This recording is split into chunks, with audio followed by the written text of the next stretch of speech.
thought my last $20 marked the end of my story. I used to think failure was a door that slammed shut and stayed shut forever. I was 36, living in a rented apartment with my wife and our 2 kids. Had a solid office job at a small logistics firm. Every weekday looked the same.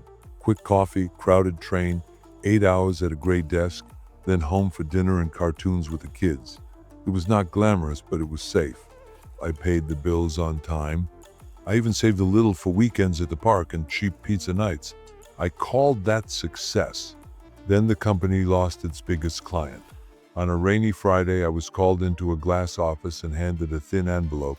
30 minutes later, my desk was empty, and the security guard nodded while I carried a cardboard box to the elevator. I remember counting my steps, as if a steady rhythm could hold back panic. It didn't. At first, I told myself it was only a setback. I updated my resume and sent out dozens of applications. Weeks passed, then months. Interview after interview ended with polite emails that began, "We appreciate your interest, but our savings thinned." The kids still needed shoes. The landlord still wanted rent. Credit cards filled the gap until the gap became a pit. One afternoon, a letter arrived from the bank. Final notice before collection. I sat at the kitchen table, staring at the words.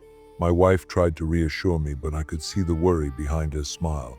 That night, I lay awake, listening to the hum of the fridge, feeling like a failure, a man who had let his family down. The lowest moment came at a grocery store checkout. I had bread, milk, and a box of cereal. I slid my card, and the machine beeped, declined. Behind me, a line formed. I mumbled an apology, put the cereal back, and tried again. Declined. The cashier gave me a soft look, the kind that burns more than any insult. I paid with my last $20 bill, walked to my car, and sat there gripping the steering wheel. My hands shook. I whispered, "I can't do this anymore." That whisper turned into a decision. I was tired of feeling powerless. I needed a plan, any plan, even a small one. That night I wrote 3 simple rules on a sticky note. Wake up before the sun. Do one thing that earns money today. Do one thing that builds my future. The next morning I set my alarm for 5:00 a.m. Rule 1. Done. I brewed coffee and opened my laptop. A friend had once told me about gig driving. I signed up. By noon I was delivering takeout orders around town. It wasn't much, but the first tip felt like gold in my pocket. Rule 2. Done.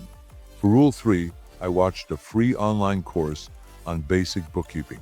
Numbers never scared me, and small businesses always needed help with books. I took notes, paused videos, practiced until my eyes blurred. That was day 1. Day 2 looked the same, so did day 3.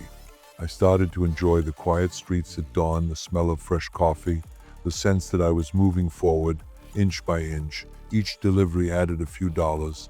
Each lesson added a new skill. My wife noticed my energy shift. The kids laughed more at dinner. Nothing big had changed, yet everything felt lighter. After 2 weeks, I printed cheap flyers. Affordable bookkeeping, first month free trial. I taped them to bulletin boards at laundromats and cafes. A month passed with no calls. I kept driving and kept learning. Then one Saturday, my phone rang. A local bakery owner had seen my flyer. She hated spreadsheets more than burnt muffins. We met the next day. I brought a sample budget sheet and a smile that hid my nerves. She hired me for 10 hours a week.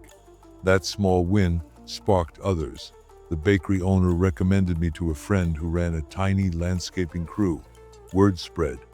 I built a simple website, nothing fancy, just contact info and a picture of a calculator. Clients trickled in slowly, then steadily. The gig driving shifted from full-time to part-time. I could breathe again. 3 months later, we paid the bank what we owed. 6 months later, we caught up on rent and canceled the last high-interest card. On our anniversary, I took my wife to the same pizzeria we used to love. We split a medium pepperoni and talked about the future instead of the bills. I felt rich. 1 year after the grocery store incident, I looked at my ledger. My little bookkeeping service earned more than my old office job.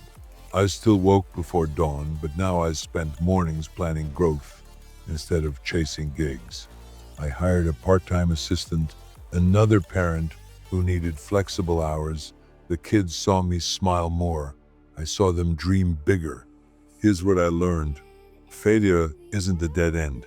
It's a sharp curve that forces you to choose a new road. Small wins beat big wishes. A $5 tip can spark hope, and hope fuels action. Skills are seeds. Plant them, water them, and they grow in places you never imagined. Asking for help isn't weakness. My first client became a mentor. My wife's steady faith was my anchor. Consistency is an invisible superpower.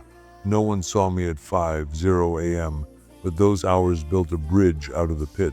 If you're in that dark place right now, just know you're not stuck. You're being prepared. The ground feels shaky because new roots are forming. Your story isn't over. It's just turning a page none of us have read yet. I failed miserably, and that changed everything. Failure stripped away my comfort and left me with choice. I chose to stand, wobble, and walk again. If I could rise with an empty wallet and a bruised pride, why can't you? If this story helped you even 1%, subscribe. I'm just getting started, and so are you.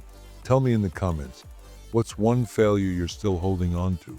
If you're ready for your 1%, start today.